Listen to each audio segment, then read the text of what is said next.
Yo, this thing is dope.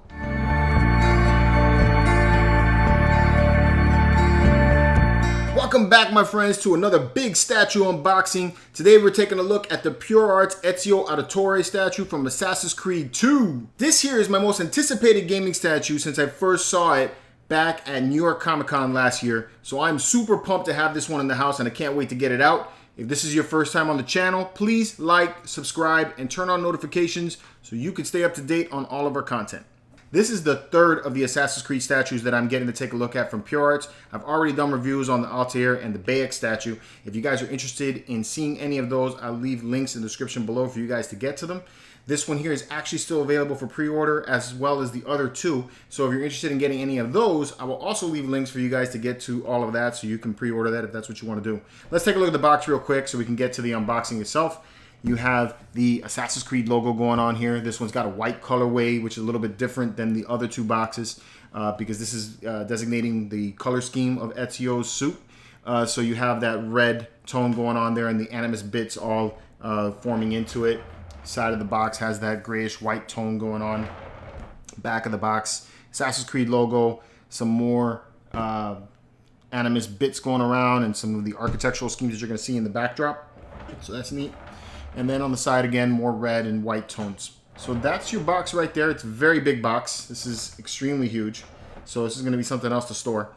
But with all of that out of the way, let's get it out of the box and see what's inside the phone.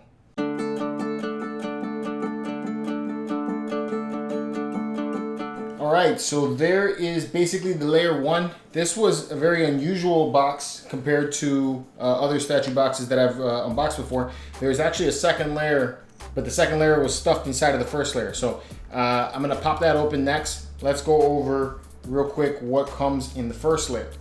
Alright, so let's start with the smaller pieces. First up, you got a hand here holding the hidden blade. Alright, so he actually has two of these. Here is your second hand holding the hidden blade all with the gauntlet, which looks really dope. I always love this one because you got the Assassin's Creed logo there, which looks sick. Hidden blade coming out there like that. Very, very cool. Alright, there's various little extras of the animus sections.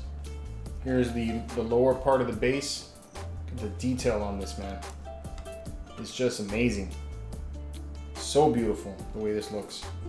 Look at that in the front. Wow. Man, this looks good. And there's the lower half of the base. 2,500 of these were made. This is number 138. All right, and then here is the upper section of the base. So this is going to be actually behind Ezio. The architecture that goes into this is amazing. Just look at all of that. All that texture. All that beautifulness, man. They did great work on this, bro. All right, and then lastly, we have Ezio. Now this I'm trying to be really delicate with is because the cape feels very delicate. Take a look at the face. That looks awesome. They did a nice job on that, like the skin tone and everything. Came out very nice. The details in the outfit are accurate. This is more of his hero suit, so the one that you would see like on the front cover of the game. And then you can see how the animus is forming into the suit itself. All of these spots here feel very delicate, man. Very scary holding this. So look at the texture there on the back. This is outstanding work, man. Okay, here's the little box that came inside of the second layer. Okay, so this actually looks like 3 sections.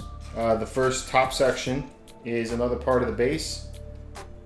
So you can see more of that same detail that we're seeing all the way through. And this has a light up feature, so can't wait to see what that looks like. All right, that layer gets removed. All right, as you can see, more base sections here too. All right. All right, and there's the last section, which again, more base pieces. So with all of that out, let's get this guy put together. First up is the base. You need 1, 2, 3, 4, 5, 6 AA batteries, looks like. So we'll get that before the end. And you get the back section.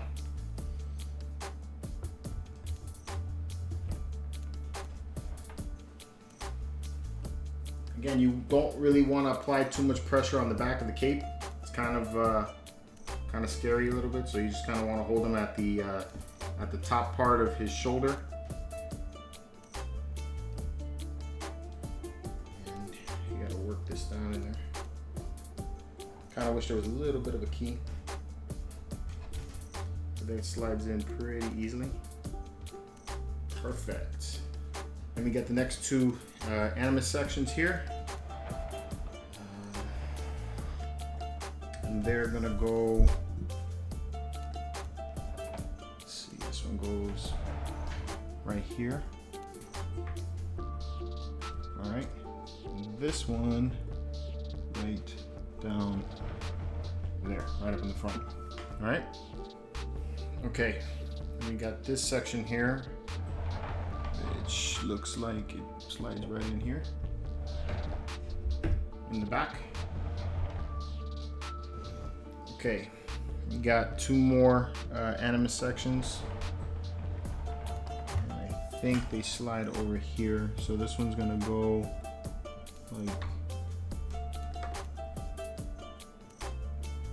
like this, I believe. Okay, and then this one is gonna go right up in front. That. All right, then you got this big section here. So this is gonna fit, there's a pinhole, and this is gonna fit right in the back here. All right, with this architecture aimed towards that direction. So the animus sections are gonna aim with the other animus. All right, so it's gonna slide in just like that. All right, and then you have another big section, and same as before, the animus is going to aim towards the animus. There's a slot and a big freaking hole, and that goes right up here. Look at that. All right, then you have these other pieces of the animus. So this one here, the bigger one, this one's going to go back here like that. Me a liar.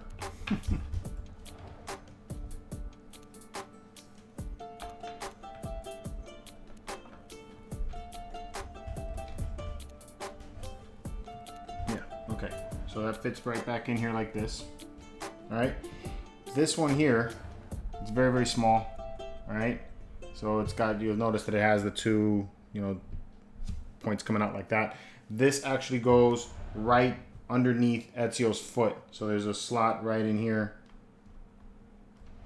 way down below there. You got the two hands. So this is the right arm. It's gonna key in right here. Just like that. All right. And this one's gonna key in right in here. All right, and then this last part. Finally found where this one goes. So there's an actual key spot right on his right arm. And then this is just gonna slot right in just like that. All right? And that is the full assembly. Woo, baby, this is big.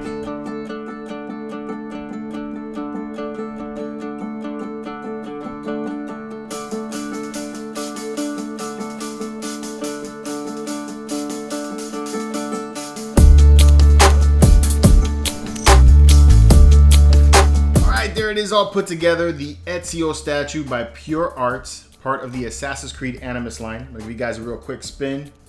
You guys gotta take it all in, just take it all in. It's fantastic. This thing is awesome.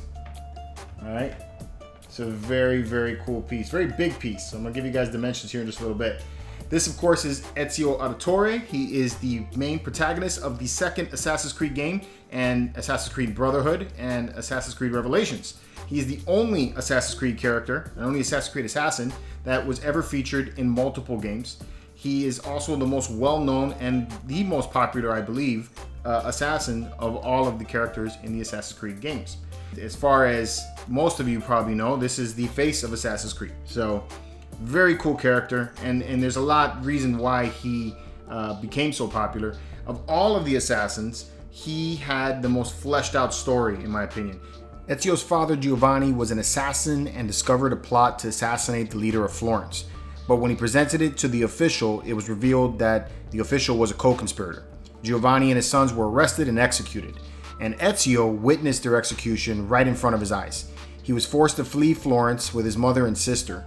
They were taken in by his uncle Mario, who trained him to be an assassin.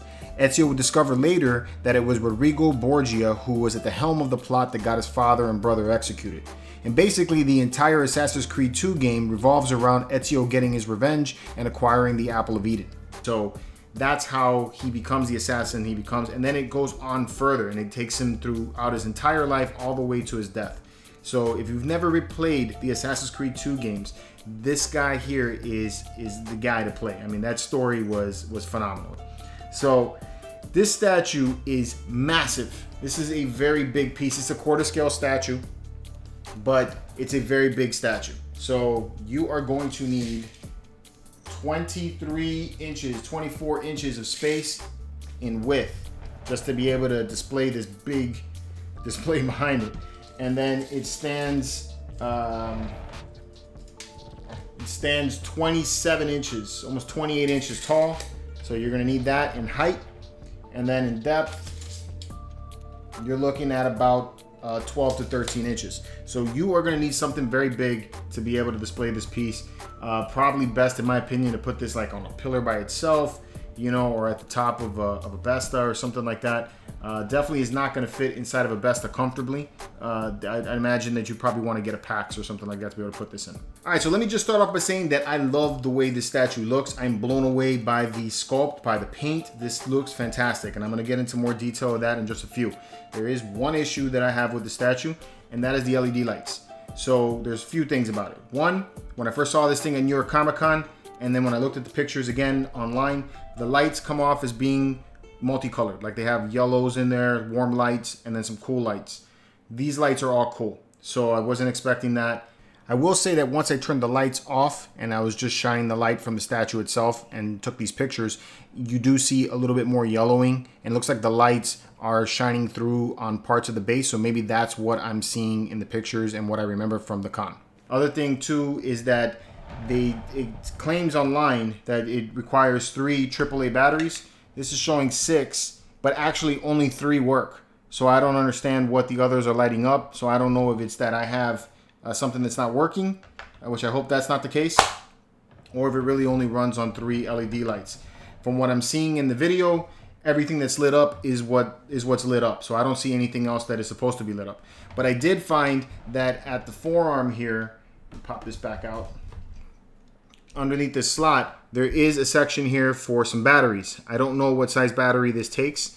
I'm gonna have to contact them and find out. And then there's a switch on his arm right here, and there's a light, and that light will light up, and it'll give you a little bit of light here on the forearm. So it makes me feel like there's other things on here that should light up, but I'm not completely certain about that. The last thing about the LED lights is that, at least with the other Assassin's Creed statues that they created, Pure Arts is really good about hiding the switch. I mean, really, really good. It's like trying to find a needle in a haystack or like a secret tomb or something like that. It is really difficult to find a switch on this thing. I cannot find the switch for the life of me on this. I've tried to push every single brick in that I could, and I cannot find the LED switch anywhere. So, I'm going to have to pop the batteries back out because, I can't find anything. I do like the placement of the batteries since they're in the back there like that, so it makes it kind of easy to get to. But once it's put in its location, more than likely I'm not going to run the LED lights anyway. So all of this is just something that you guys should be aware of, but it's not a really big stickler to me. All right, so let's get into the stuff that I like, the stuff that it really gets me going with this piece. All right, so first off, I really love the whole composition. You got Ezio looking like he's about to jump off this cathedral, which I think is the Cathedral Santa Maria de Fiore, I believe that's how it's pronounced. It's the closest architectural design that I could see that matches this.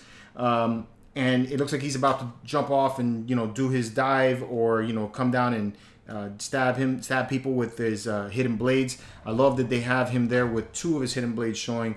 This looks really awesome. Very much reminds me of the cover of one of the games. So really, really cool. Love the way this came out. The sculpt of the base. I know this is a lot of base for this statue, but it's an architectural wonder. I mean, it looks so realistic, so fantastic. Just like with the other Animus pieces, I love how it forms from the Animus like this. So, you can see all of these glitches and digital things coming off of it. These are all very, very delicate. So this is something that, you really want to be careful of if you ever decide to move it. I would recommend disassembling it before you move it, because there's a lot of big pieces in this and it's very heavy. But I love the way the Animus forms into the cathedral backdrop. And the details all throughout the cathedral are stunning. Ezio, just like with the base itself and like with the other Assassin's Creed statues, is forming from the Animus. So it's like Desmond is getting into the actual game, and he's forming into the scene. So very cool. I love the way the back of the cape here, his cloak, starts to form from it. So you can see all of the Animus bits here, and they form up into this cloak or cape that he has, that he runs around with. I love the way the texture looks in that. It gives it a nice leather appearance to it. Looks very realistic, just like what they did here with the boots. It looks like the same type of material. Lots of texturing and paint and all that to make it look as realistic as possible. He balances very well on here, so I don't feel like he's gonna tip or fall or anything. He has 1 foot resting at the very forward part of the base, which that looks good. I love the way this came out as well. This clasp here that goes around the belt, which looks cool. It's got that Assassin's Creed logo on it, and then you got like a little like red jewel in the center, and then these leaves and everything that come off on the side like that. So it looks extremely beautiful. The gauntlet looks on point. Looks just like what I remember in the game. So they really went all out to make this look like how it's supposed to. Love the way that the hidden blades came out as well. They have intricate design on them as well, so there's not just like a single piece of metal that's coming out. By the way, these are not metal. These are like feels like a plastic almost. The face is similar to like what happened with the other 2 statues. They focus more on the costume design and the overall look, but since the cloak is covering the face, they don't really go full on out with the face. So you have some texturing there to show that he has a little bit of morning shadow, but overall the face, I feel like it's just painted one color. And then, since the eyes are hidden and everything, you really can't, you don't have that much detail in the face like you would see in some other pieces. The paint, I feel, all over the statue, I think is done very well. There is a little bit of QC issues, like things with the batteries, I think was an issue that I told you about. There's a little bit of a chip here in the forward part of the cape on mine. And then at the neck, there was a little bit of a chip in the paint. So it's very small, but it is there. I'm very, very pleased with this statue. I think that they did a phenomenal job. This is an extraordinary piece, man. Of all of the Assassin's Creed pieces, I would probably say this is my favorite as far as the sculpt goes. As far as the LED lights go, I like the LED lights best on the Bayek. I feel like I like the lights on that a lot. And I love the way the color forms on Altair. I think that one really came out extremely nice. So in order, if I was to tell you which are my favorites, because I like this guy so much, he's gonna get the top. But if you're talking about artistically, paint-wise, the LEDs, top of the line, Altair is probably the best one. This one here follows in a close second, and then Bayek is rolling out the back. So that's the way I would rank them.